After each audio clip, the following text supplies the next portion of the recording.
micro, ça ira mieux? Oui, voilà. Alors, on m'a demandé d'intervenir sur ce que voulait dire sobriété numérique. À l'heure, on l'a vu, hein, il y a un paradoxe qu'a évoqué Brigitte Serroussi en introduction.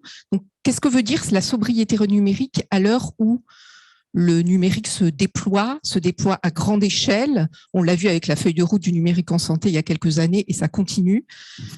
Donc, répondre à cette question, aujourd'hui, un enjeu particulier avec la sobriété énergétique et les problèmes qu'on connaît. Donc, c'est la question à laquelle je vais essayer d'apporter un éclairage. Les informations sont assez prospectives. On verra qu'on n'a pas encore énormément de chiffres, mais qu'on essaie d'y travailler pour éclairer le terrain, éclairer les professionnels et les personnes au sein de la DSI.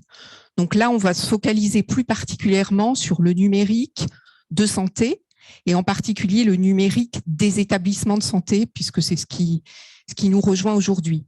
On n'a pas beaucoup de chiffres, on n'a pas énormément de chiffres, il n'y a pas beaucoup d'études sur l'impact environnemental du numérique en santé, des établissements en particulier. Par contre, on a d'autres chiffres.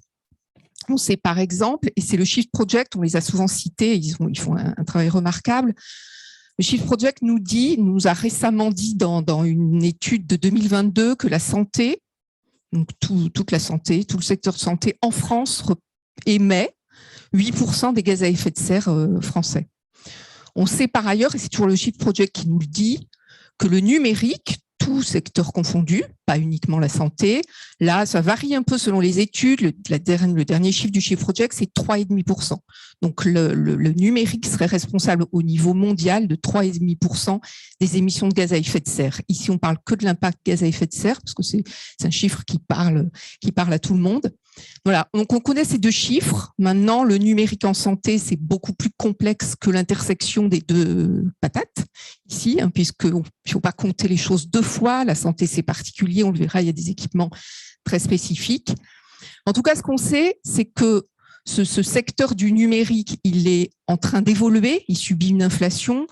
On nous dit, là, c'est l'ADEME et l'ARCEP qui, dans leurs études, nous disent que on peut imaginer que le numérique, l'empreinte du numérique et notamment les gaz à effet de serre vont croître de 60% d'ici 2040, ce qui fera grandir la part de l'empreinte environnementale du numérique à 6,7% de l'empreinte nationale.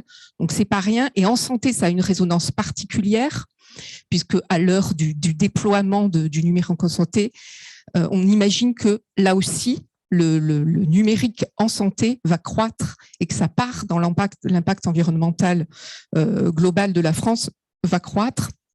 Et donc, on a on va dire ce paradoxe que Brigitte citait en tout début. On sait que la valeur du numérique, notamment dans les parcours de soins, est liée à sa généralisation et son utilisation par le plus de professionnels possible. Quand il est question de partager un dossier patient, il faut que tous les acteurs de cette prise en charge aient l'information. Et on sait aussi, c'est assez mécanique, que plus on utilise le numérique, de façon assez logique, on va augmenter l'empreinte environnementale de ce numérique.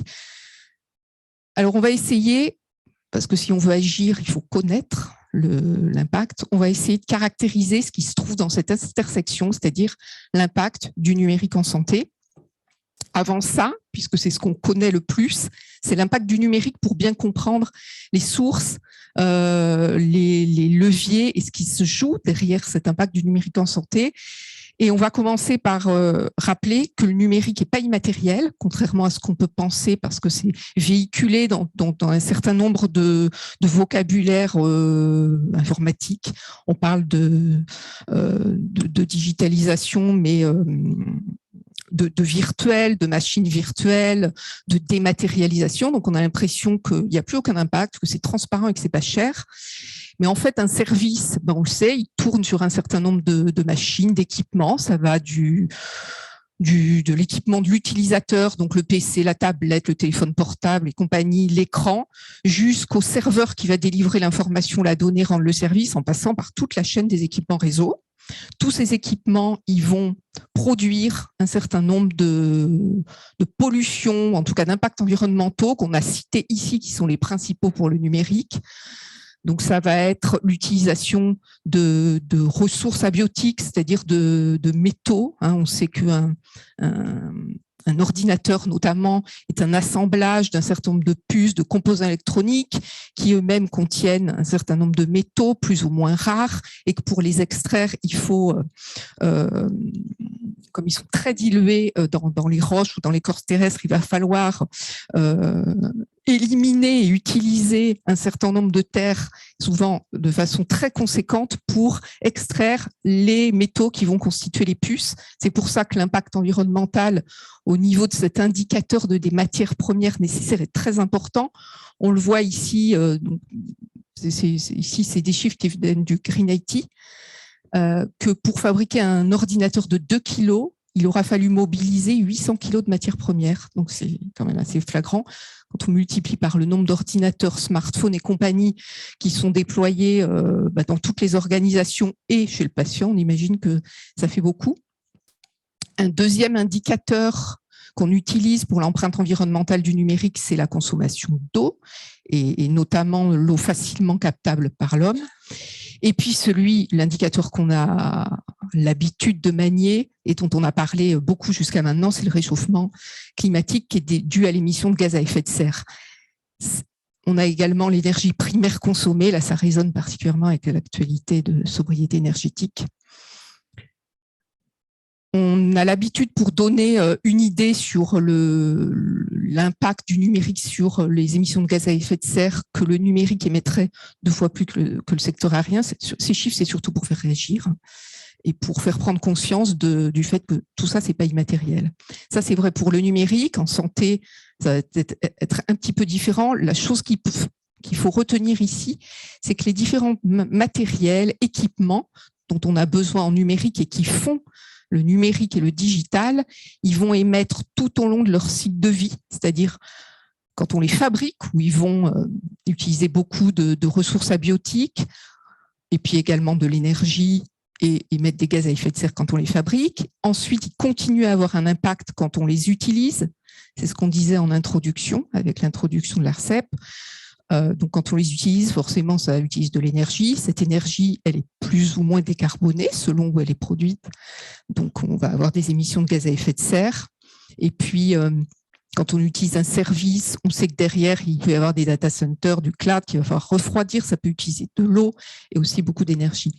Donc, ce qu'il faut retenir ici, c'est que les impacts, ils se situent à 2 niveaux, au niveau de la fabrication du matériel et au niveau de l'utilisation du matériel pour chaque matériel qu'on va utiliser. C'est un peu une grille d'analyse. Alors, il y a d'autres impacts qu'on n'a pas ici qui sont un petit peu moins connus, mais il y a des ionisations, il y a de l'acidification des sols, il y a d'autres impacts que ceux-là. Peut-être que Richard pourra nous en parler tout à l'heure lors de son intervention. Maintenant, si on essaie de comprendre, parce que c'est le sujet qui nous intéresse, ce qui se passe pour la santé, alors on n'a pas beaucoup de chiffres, mais on va essayer d'avancer quand même pour donner quelques pistes pour agir. Alors la santé, et le numérique en santé est un peu partout. C'est assez vaste au niveau de plusieurs dimensions. Dans tout un tas de lieux, on va avoir du numérique chez le patient, on va avoir du numérique chez le professionnel de santé dans les cabinets, et puis bien sûr dans les établissements, à travers tout le matériel informatique, mais pas uniquement. Tout ce qui est numérique, appareils médicaux ou dispositifs médicaux connectés au réseau vont également contribuer à cet impact du numérique. Puis on a les services publics, on a tout ce qui est analyse de données, pilotage, tout ça. Il va falloir comprendre si on veut agir, comme le disait Sarah dans sa présentation, si on veut agir, il va falloir quantifier tous ces impacts, mieux les connaître, mieux les cerner pour identifier éventuellement des potentiels de décarbonation, si on parle de gaz à effet de serre, mais également de réduction de l'utilisation des terres, pour définir des mesures à prendre, définir des priorités, et puis mesurer tout au long du projet pour rentrer dans un cercle vertueux. Alors maintenant, je vous propose qu'on regarde en particulier ce qui se passe dans les établissements de santé, puisque c'est ce qui nous intéresse en particulier aujourd'hui. Et on va essayer de voir où sont les sources d'impact majeures pour le numérique des établissements de santé. Alors, juste un petit schéma que je me suis permis de reprendre du net. Le numérique d'un établissement de santé, il est partout, de l'équipement qu'a le professionnel, en donc sur le PC, que ce soit un portable ou pas, le smartphone, ça peut être des tablettes, ça va être des écrans de différentes tailles, tous les équipements réseau, que ce soit des routeurs ou des bornes Wi-Fi ou je ne sais quoi, des serveurs, et puis tous les équipements qu'on ne voit pas, qui ne sont pas dans la DSI, qui sont de plus en plus nombreux et qui sont dans le cloud, mais ça ne veut pas dire qu'ils n'existent pas. On a les firewalls, on a tout un tas de choses. Et puis, on a des équipements particuliers qu'on a évoqués tout à l'heure pour les établissements de santé, qui sont les appareils médicaux, les dispositifs médicaux connectés, qui vont être également pris en compte dans le numérique des établissements. Alors, pour essayer de caractériser un petit peu les sources d'impact de ces différents équipements, puisqu'on a vu que c'est les équipements qui ont un impact environnemental tout au long de leur cycle de vie. Je vais m'appuyer sur des travaux qu'a fait le greenIT.fr. Chaque année, ils essaient de comprendre les sources d'impact d'une DSI, d'une organisation ou d'un public privé, d'une entreprise, et ils quantifient les différents impacts environnementaux. On peut utiliser cette grille, c'est pas un modèle absolu, mais ça va nous donner quelques indications. Donc, j'ai utilisé cette grille qui répartit, là, on a fait un focus sur les gaz à effet de serre uniquement, qui tente de donner la part de chaque type d'équipement à travers son cycle de vie, fabrication, utilisation. Donc, la part de chaque type d'équipement dans les émissions globales de tous les équipements DSI. Donc, on voit ce qui est en rouge, c'est les pourcentages. Si on a tous les pourcentages, normalement, ça doit faire 100. Si on compte, je ne suis pas trompée. On voit que ce qui est rouge, donc c'est ce qui a la part la plus importante dans les dégagements de gaz à effet de serre d'une DSI. Ici, c'est une DSI, c'est fait sur la base de 25 entreprises françaises. En établissement de santé, c'est peut-être un peu particulier. On n'a pas encore des chiffres précis. Peut-être que quelqu'un nous le dira tout à l'heure lors de la table ronde, mais ça nous donne déjà des indications et ça nous permet de voir un peu où on peut agir. Donc, on voit qu'on est assez aligné avec ce qu'on a dit dans l'introduction. Ce qui a un impact majeur, c'est la fabrication des équipements utilisateurs. On n'est pas aux 80% qu'on a vu tout à l'heure, parce qu'ici, on parle d'un établissement ou d'une organisation. Tout à l'heure, on montrait les chiffres en France globalement, où le poids des équipements de nous tous, citoyens, prend une part beaucoup plus importante et est considéré comme des équipements utilisateurs. Donc, dans une organisation, les poids sont un petit peu différents. On voit qu'on a un poids important au niveau de tout ce qui est serveur, que ce soit dans le cloud ou pas, pour l'utilisation, puisque ça va consommer pas mal d'énergie. Et on voit aussi qu'on a d'autres sources dont on n'a pas forcément parlé, mais si tout à l'heure quand même beaucoup, qui est tout ce qui est achat de services et déplacement des collaborateurs. Et puis, on a des points d'interrogation ici, parce qu'on n'a pas beaucoup d'éléments, parce que ce n'est pas aujourd'hui beaucoup documenté, qui sont les dispositifs médicaux, les appareils médicaux d'imagerie, notamment scanner, IRM et compagnie, qui sont dans le champ du numérique et dont on ne connaît pas trop les impacts. Alors, on a quand même essayé de travailler avec Brigitte pour quantifier ces choses-là pour les établissements de santé. Alors, on s'est appuyé sur des chiffres qui sont publiés par la DGOS, qui est l'Observatoire des systèmes d'information de santé, qui sont publiés chaque année. Si on prend les chiffres 2020, c'est en gros un inventaire des équipements d'une DSI des hôpitaux français publics. Si je prends les chiffres publics, donc les 870 établissements français publics en 2020, si je prends uniquement, parce que je dispose que de ça, des équipements utilisateurs et des achats, j'ai déjà 150 000 tonnes d'émissions par an. Donc ça, c'est peut-être 1 million d'allers-retours Paris-Marseille par personne, un truc comme ça. C'est pas rien. Et puis, il y a une étude récente de la Société française de radiologie qui nous dit que l'imagerie médicale consommerait 4% de l'énergie consommée par un hôpital. Ça nous donne une idée que ces points d'interrogation, ils sont peut-être pas neutres. En tout cas, il faut mesurer. Voilà, c'est très prospectif. Ces chiffres, c'est un petit mélange d'études qu'on a fait nous-mêmes, de choses qu'ils ont reprises de la littérature. Mais en tout cas, l'enjeu qu'on va avoir aujourd'hui, c'est de connaître précisément ces chiffres pour un établissement de santé pour savoir qu'est-ce qu'on doit prioriser comme action. Puis une fois qu'on les aura priorisés, on pourra décider des actions. Alors ici, on a mis quelques exemples de recommandations très opérationnelles. Ça va de l'équipement utilisateur, on l'a déjà évoqué, de l'allongement de la durée de vie des équipements, de fait de les réemployer, de les entretenir, parce que du coup, forcément, on en achètera moins souvent, donc on en fabriquera moins. En tout cas, le poids de la fabrication sera moins importante.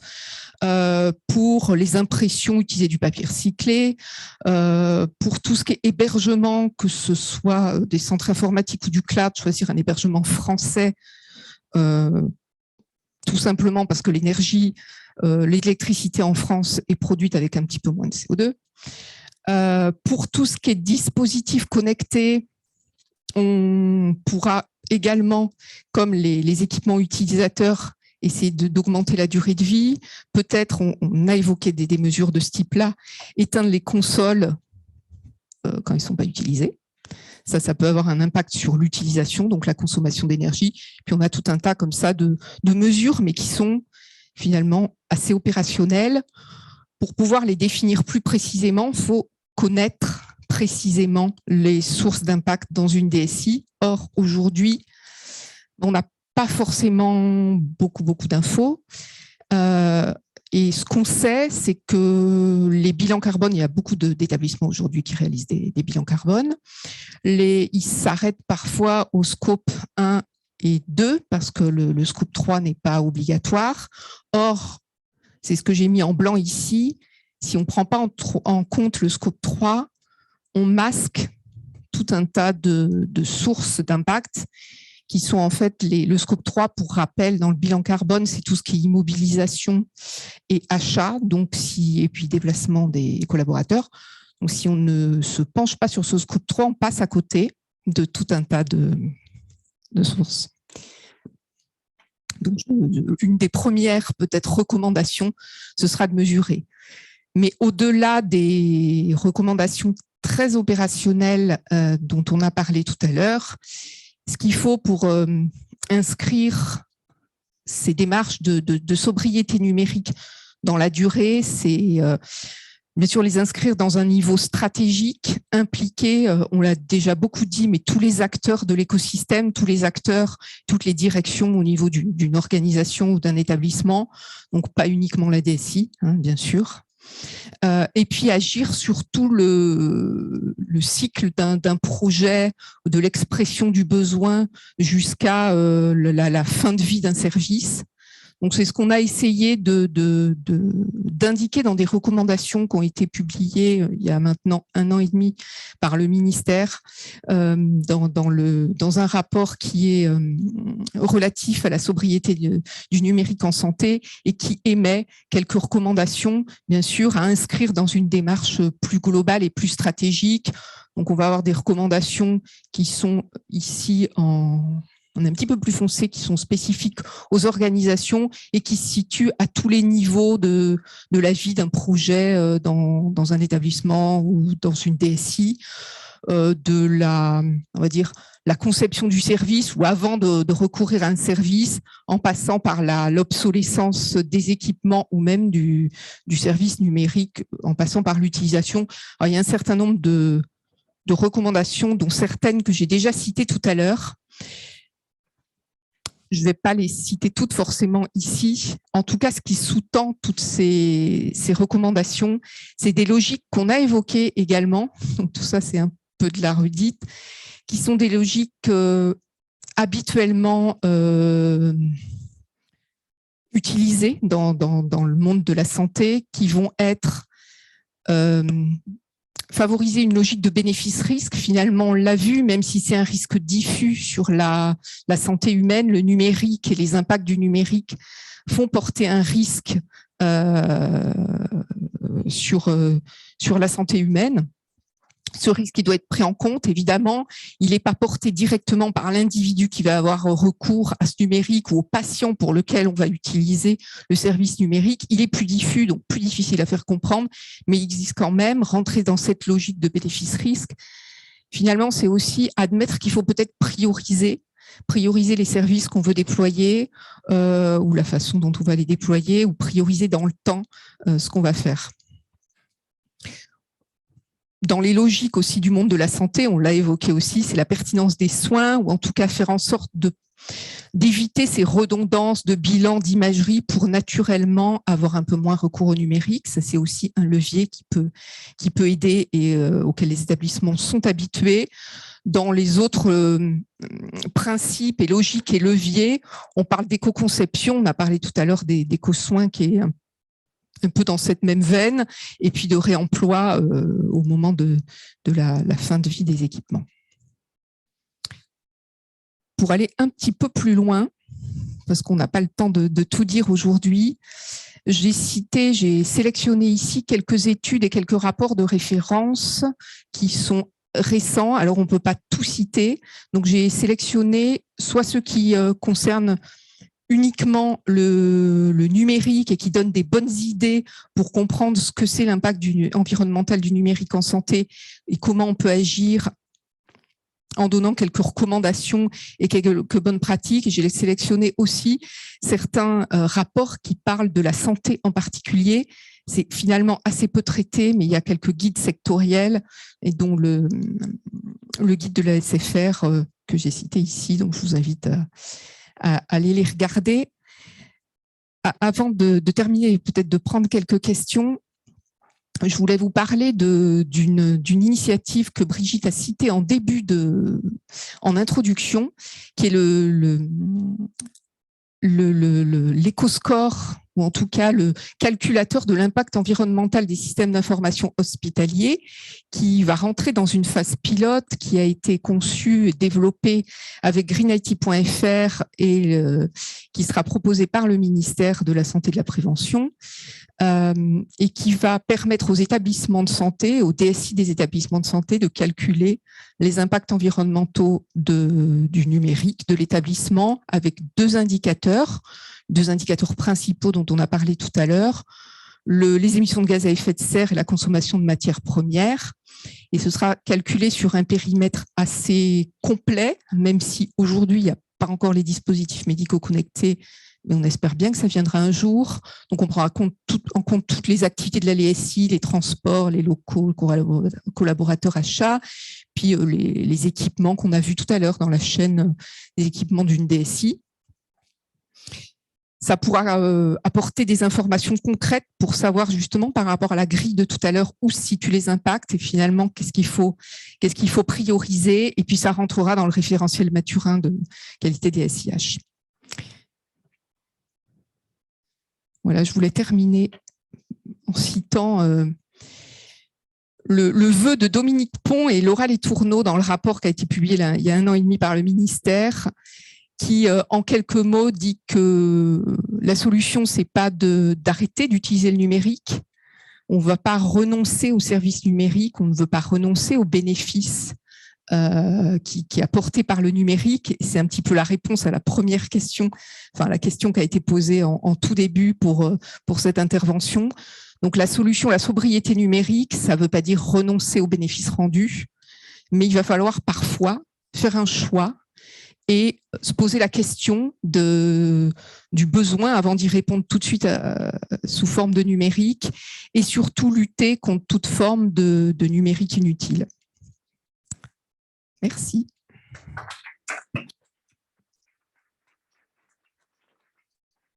Peut-être il y a sûrement des questions. Et je vous le confirme, il y a des questions en ligne. Une remarque avec une question pour toi, Nathalie.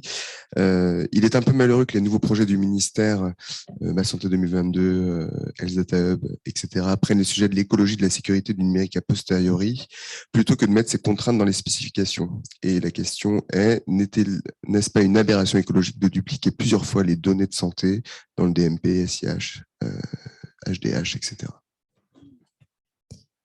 C'est sûr que c'est un sujet, je réponds à la dernière remarque, dupliquer les données.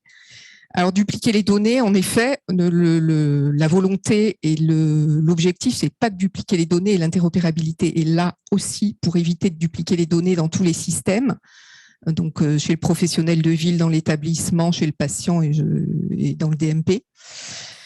Et c'est aussi l'idée du Ségur, hein, que toutes les informations soient au même endroit pour éviter de les dupliquer.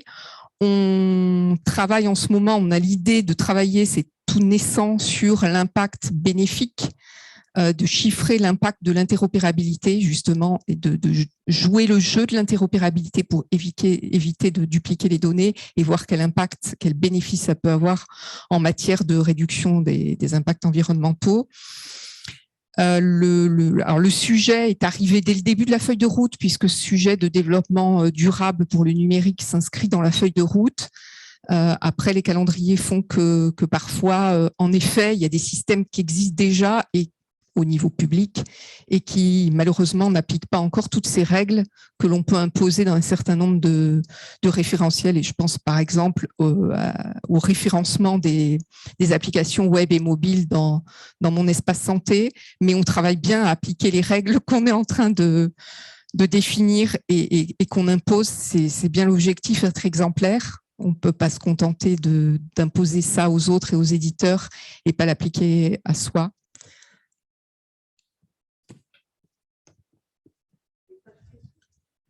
Tu veux peut-être rajouter quelque chose, Brigitte ?